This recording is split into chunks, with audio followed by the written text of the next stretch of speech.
Hidden in plain sight, Chevrolet once built monsters the public was never meant to tame.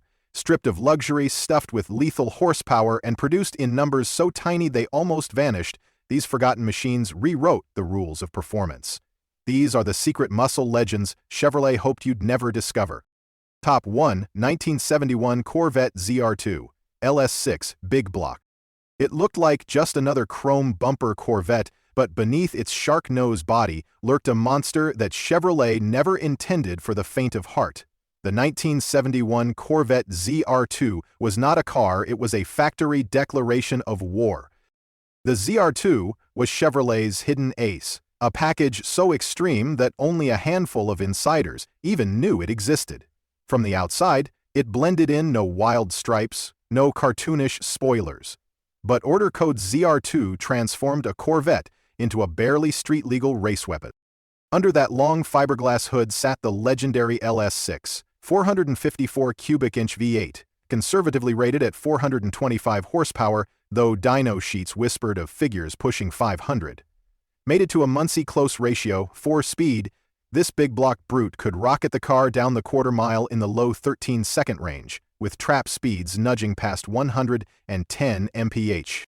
Inside, the ZR2 stripped away comfort for focus. Air conditioning? Deleted. Power accessories? Forget it. You got a bare-bones cockpit with bucket seats, a thin-rimmed steering wheel, and gauges reminding you this was no boulevard cruiser, it was built to hunt. The suspension received heavy-duty upgrades, bigger brakes, and a bulletproof rear end. Chevrolet built just 12 examples in 1971, making it rarer than most Italian exotics of the same era. And then gone. Emissions standards, insurance crackdowns, and the looming oil crisis killed the ZR2 before it could make a name for itself. One model year, a dozen cars, and the order code was quietly buried. Even many Corvette enthusiasts didn't know it had ever existed. Today, those lucky 12 stand as unicorns of the muscle era. They were the last gasp of Chevrolet's rawest big block fury before regulations clipped its wings. At auctions, a ZR2 can command seven-figure attention, not just for its rarity, but for what it symbolized the moment before the muscle car world began to fade. But while the ZR2 vanished almost overnight, Chevrolet's underground didn't sleep. In 1969, a compact Chevy that looked like an ordinary grocery getter was being fitted with a 427 big block that turned it into a street assassin. Top 2, 1969 Yenko Nova 427 SC. It was the definition of a sleeper. No flashy stripes, no wild spoilers, just a plain Nova with sinister intentions. But when Don Yenko got his hands on it, this unassuming compact became one of the deadliest Chevrolets ever unleashed on the street. Chevrolet never offered the Nova with a 427 big block from the factory, but Yenko knew how to work the system. By using Chevrolet's Central Office Production Order (COO) program, he stuffed the brutal L72 427 cubic inch V8 under the hood. Officially rated at 425 horsepower, the engine's real output crept much closer to 450. The result? A car weighing under 3,200 pounds with a power-to-weight ratio that embarrassed far pricier rivals. From the outside, the Yenko Nova 427 kept things deceptively quiet. A few discreet badges, a blacked-out grille, and maybe a set of rally wheels were the only hints. Inside, the interior was pure economy car. Vinyl bench or bucket seats, basic gauges, and little in the way of luxury. But under your right foot, the car transformed into a quarter-mile killer. In the hands of skilled drivers, it could rip through the quarter mile in the high 11s, with tuning a number that left even big-block Corvettes gasping. The catch? Very few were made. While exact figures vary, historians agree on fewer than 40 Yenko Novas, leaving the dealership in 1969. Some estimates even dip closer to 30, making them one of the rarest Yenko creations of all time. Many were thrashed on drag strips, lost to blown engines or wrecked chassis, leaving survivors painfully scarce today. For collectors, the Yenko Nova is the ultimate wolf in sheep's clothing. It was brutally fast, brutally light, and brutally rare. When one appears at auction, it draws six-figure bids instantly, often crossing into seven figures depending on documentation. This was Yenko's masterpiece of subtle violence, a car that proved the smallest Chevy could carry the biggest stick. But while the Yenko Nova was a stealth assassin, Chevrolet had another weapon hiding in the shadows this time, a full-size Impala stripped bare for racing, packing a 427 under acid-dipped sheet metal. Top 3. 1963 Impala Z11 427 lightweight. It looked like a family sedan dressed in Sunday chrome, but the 1963 Impala Z11 wasn't built to take kids to school. It was born for one thing: dominate the drag strip and humiliate anyone foolish enough to line up beside it.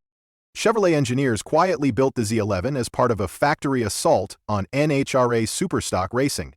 At first glance, it was just another Impala two-door hardtop, but under its conservative sheet metal lay a secret. The Z11 package came with a 4,027 cubic inch W Series big block, officially rated at 430 horsepower but in reality closer to 500. To handle the abuse, the engine packed a forged steel crank, 13.51 compression, dual 4-barrel Carter carburetors, and lightweight aluminum front-end components. Weight savings became the obsession. Aluminum hoods, fenders, and bumpers replaced steel. Side glass was thinner. Sound deadening was tossed out. Inside the cabin was a sparse battlefield, lightweight bench seats, rubber mats, and bare metal where luxury trim used to be. Chevrolet shaved nearly 300 pounds off the standard Impala, turning the Z11 into a surprisingly agile brute for its size. But here's the kicker. Chevrolet only built 57 Z11s. Many were immediately pressed into duty on drag strips, where they earned a reputation for brutal launches and mid-11-second quarter-mile times, astonishing numbers for a full-size car in 1963. Of those 57, only a handful survived the carnage of competitive racing, making originals nearly mythical today. The Z11 cemented Chevrolet's credibility in factory drag racing. It showed the world that even a big, formal-looking Impala could be turned into a quarter-mile predator. Collectors now prize the Z11 as one of the rarest factory-built muscle machines, with values soaring into the stratosphere whenever one appears. To enthusiasts, it represents an era when automakers weren't afraid to build cars with one purpose: winning. But if the Z11 was Chevrolet's heavyweight brawler, what came next was a precision assassin, a compact Camaro hiding an all-aluminum heart that would rewrite the limits of factory muscle. Top 4 1969 Camaro ZL1 COPO 9560. At first glance, it was just another 1969 Camaro, sleek, muscular, but hardly unusual. Yet hidden beneath its steel was an engine so exotic and expensive that it nearly bankrupted the dealers who dared to sell it. The ZL1 wasn't a Camaro, it was a loaded gun. The ZL1 was born from Chevrolet's secret COPO program, Central Office Production Orders intended to bypass corporate limits on performance. Under COPO 9560, the Camaro could be optioned with the ZL1 427, an all-aluminum big block based on the L88, developed for Can-Am racing. Officially, Chevrolet rated it at 430 horsepower, but dynos proved otherwise. In reality, it belted out closer to 500 horses, with some tuned examples cracking the 550 mark. The engine itself was a marvel. Aluminum block and heads shaved nearly 100 pounds off the iron L88, giving the Camaro's sharper balance. Backed by a Muncie M22 rock crusher gearbox and heavy-duty 12-bolt rear, the car could blast through the quarter-mile in the low 12s, an absurd feat for a street machine in 1969. Inside, there was nothing flashy. Buyers got the same Spartan Camaro cockpit bucket seats, basic gauges, a Hurst shifter sprouting from the tunnel. But the ZL1's real show was under the hood, where polished aluminum glinted like moonlight. Chevrolet built the car for racers, not dreamers. The catch? Price. That aluminum 427 added nearly $4,200 to the car, almost doubling the cost of a Camaro SS. Dealers struggled to sell them, and many sat on lots until discounts lured buyers. Only 69 units were ever built, making the ZL1 one of the rarest factory muscle cars ever assembled. Today, the ZL1 is untouchable. With its blend of featherweight alloy and brute strength, it represents the high-water mark of Chevrolet's factory experimentation. Surviving cars command seven-figure values, celebrated as the ultimate expression of the first-gen Camaro's potential. It was a race car disguised as a showroom option. But Chevrolet's hidden monsters weren't limited to Camaros. In 1970, an unassuming Nova emerged with a small block that roared like a giant, lighter, faster, and ready to shock the streets. Top 5. 1970 Nova Yenko Deuce. It didn't look like much, just a compact Nova with subtle stripes and a few Yenko badges. But under the hood, this little coupe carried a small block that revved like a banshee and turned the car into one of the sharpest weapons of the muscle era. By 1970, insurance companies were strangling big block muscle. Don Yenko, already famous for shoehorning 427S into Camaros and Novas, realized the game had changed. His answer? The Yenko Deuce. Instead of brute force cubes, he ordered Novas equipped with the LT1 350 V8, straight from the Corvette, and Camaro Z28. Rated at 360 horsepower, the LT1 featured a solid lifter cam, high-flow heads, an 11:1 compression ratio, and a Holley 780 carburetor. It wasn't about sheer weight, it was about revs, balance, and precision. Matched with a Muncie 4-speed or the stout Turbo 400 automatic, the Deuce could rip through the quarter-mile in the high 13s and scream past 130 mph. Its lighter front end gave it a sharper turn-in than big block Novas, making it equally at home on winding backroads as it was on the strip. Inside, it was still humble vinyl buckets, simple gauges, no luxury to distract you. But Yenko added his trademark touches: cyc headrests, a Stewart Warner tachometer, and distinctive striping that whispered rather than shouted. Out of the box, it was one of the most balanced muscle machines Chevy ever produced. Rarity elevated it to legend. Just 175 Yenko Deuces were built in 1970. Compared to thousands of Camaros and Chevelles, these Novas were ghosts. Many buyers underestimated them, expecting a cheap Nova, and instead getting a high-strung Corvette heart in a compact shell. Collectors now see the Yenko Deuce as Yenko's cleverest creation, an answer to muscle car extinction through finesse rather than brute force. Survivors fetch deep into six figures, prized for their rarity and their unique place in the Yenko story. The Deuce wasn't just fast, it was a signal that the golden era was already slipping away. But while the Deuce danced with finesse, Chevrolet had already unleashed a mid-60s Chevelle that was all raw power, built in tiny numbers and destined to become a legend. Top 6. 1965 Chevelle SS396 Z16. Before the Chevelle SS became a household name, there was one secret project that started it all. The 1965 Chevelle SS396 Z16 was Chevrolet's test shot in the muscle car wars, a car so rare that most people never even knew it existed.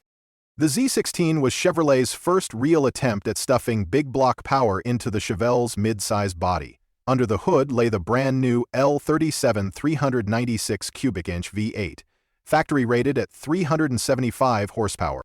With a forged steel crank, solid lifters, and a Holley 4-barrel carburetor, it was a brute waiting to be unleashed. Backed by a Muncie 4-speed and heavy-duty 12-bolt rear end, it could hustle the mid-size Chevelle through the quarter-mile in the mid-14s numbers that startled rivals in 1965. Externally, the Z16 was almost indistinguishable from a regular SS. Subtle badging, chrome trim, and red-line tires gave it a clean but aggressive stance. Inside, Chevrolet loaded it with nearly every option bucket: seats, console, AM/FM radio, deluxe steering wheel, making it both a performance car and a luxury coupe. This wasn't just a drag strip machine, it was Chevrolet's attempt at blending comfort with raw muscle. But here's the secret. Chevrolet built only 201 Z16 Chevelles. Most went to VIPs, racing insiders, or select dealers. Very few ever saw showroom floors. The car was less a product run than a proof of concept, a factory experiment to test the market's hunger for mid-size muscle. And once Pontiac's GTO proved the formula worked, the floodgates opened. The Z16 became the seed that sprouted Chevrolet's entire SS396 and SS454 dynasty. Without it, there may never have been an LS6 Chevelle or any of the legendary big block mid-sizers that followed. Collectors prize the Z16 as the Chevelle that started the revolution, with survivors fetching six figures easily. It stands as one of the most important hidden monsters in Chevrolet history. But while the Z16 quietly set the stage, Chevrolet's Camaro program was about to push the envelope further, one small block machine with a racing derailed option that transformed it into a corner-carving assassin. Top 7. 1969 Camaro Z28 JL8. In a world obsessed with straight-line drag racing, Chevrolet built a Camaro that was meant to dominate corners. The 1969 Camaro Z28 with the ultra-rare JL8 option wasn't just muscle, it was precision engineering, a factory-born road racer disguised as a street car. The standard Z28 was already special, powered by the high-winding DZ 3-2 small plastic pouch, rated at 290 horsepower. In reality it made closer to 350, and with an 11:1 compression ratio and a solid lifter cam, it loved to scream past 7,000 RPM. But the real magic was the JL8 option. This added four-wheel disc brakes, sourced from the Corvette, heavy-duty axles, and uprated suspension hardware. Suddenly, the Z28 wasn't just another stoplight brawler. It could brake deeper, corner harder, and stay composed lap after lap. Externally, the Z28 JL8 looked no different from any other Z28. Cowl induction hood, rally stripes, and a tough stance on 15-inch wheels. Inside, you got bucket seats, a console mount shifter, and a tack front and center, reminding you this was no boulevard cruiser. But its mission was clear: build a Camaro that could win on road courses and still be sold through dealerships. The problem? Almost no one ordered it. The JL8 option cost nearly $500 serious money in 1969, and more than some buyers spent on the entire SS package. Only 206 Camaros received the JL8 option, making it rarer than almost any other first-gen Camaro variant. Most went straight into the hands of racers who pushed them hard and left very few intact survivors. For collectors, the Z28 JL8 represents Chevrolet's purest road race vision. It proved that muscle cars could be more than drag strip terrors; they could carve corners with European precision. Today, surviving JL8 cars fetch astronomical prices, treasured for their combination of rarity, engineering brilliance, and raw small-block fury. It remains one of the most coveted Camaros ever built. But while the JL8 sharpened the Camaro into a scalpel, Chevrolet's Chevelle program was secretly harboring a different monster, one built through COPO channels, hiding a thunderous 427 under plain sheet metal. Top 8. 1969 Chevelle COPO 427 L72 9562X. On the surface, it looked like any other 1969 Chevelle SS, clean lines, subtle trim, nothing unusual. But behind the unassuming exterior, Chevrolet hid one of the most dangerous secrets of the muscle era, the COPO 9562 Chevelle, armed with the fire-breathing L72 427. The central office production order system wasn't meant for performance. It was created for fleet buyers to order special taxis or police cars. But clever dealers like Don Yenko and a few insiders used COPO to bypass corporate bans on engines larger than 400 cubic inches in mid-size cars. The result was the Chevelle COPO 427. Under the hood sat the L72, a solid lifter 427 big block conservatively rated at 425 horsepower. In reality, output crept well into the 450 range, and with headers and tuning, even more. Backed by a Muncie 4-speed or Turbo 400 automatic, the car could smash through the quarter-mile in the mid-13 S-bone stock and, with minor tweaks, dip into the low 12. Inside, it was all business. No frills, no luxury, just bucket seats, a simple dash, and a Hurst shifter waiting for a heavy right hand. Externally, the car offered little more than SS badging and a slight stance difference. Most buyers, and even some racers, had no idea they were staring at one of the most lethal street machines Chevrolet ever built. Rarity sealed its fate as legend. Chevrolet produced roughly 323 Chevelle COPOs in 1969, making them far scarcer than standard SS396 models. Many were thrashed on drag strips, their big blocks grenaded under abuse. Survivors became whispers in muscle car circles until paperwork proved otherwise. Today, a real COPO Chevelle is a unicorn. Authentic examples demand massive sums at auction, not only for their rarity but for what they represent. A loophole car, born from backdoor deals and insider knowledge. It was the muscle car at its purest, stripped of luxury, dripping with horsepower, and built to dominate in secret. The story of the COPO Chevelle ends where it began, hidden in plain sight, a factory-built predator disguised as an ordinary family car. From the experimental Corvette ZR2 to the shadowy COPO Chevelles, each of these machines carried Chevrolet's wildest ideas, sometimes buried, sometimes forgotten, but never ordinary. They remind us that true legends don't always wear flashy stripes. Some hide their fury behind plain sheet metal. Which one of these hidden Chevrolet monsters shocked you the most? Drop your answer in the comments. We'd love to hear your thoughts. And if you're passionate about uncovering rare muscle cars, make sure to like this video, subscribe to Legendary Classic Cars, and ring the bell so you never miss the next story from the golden era.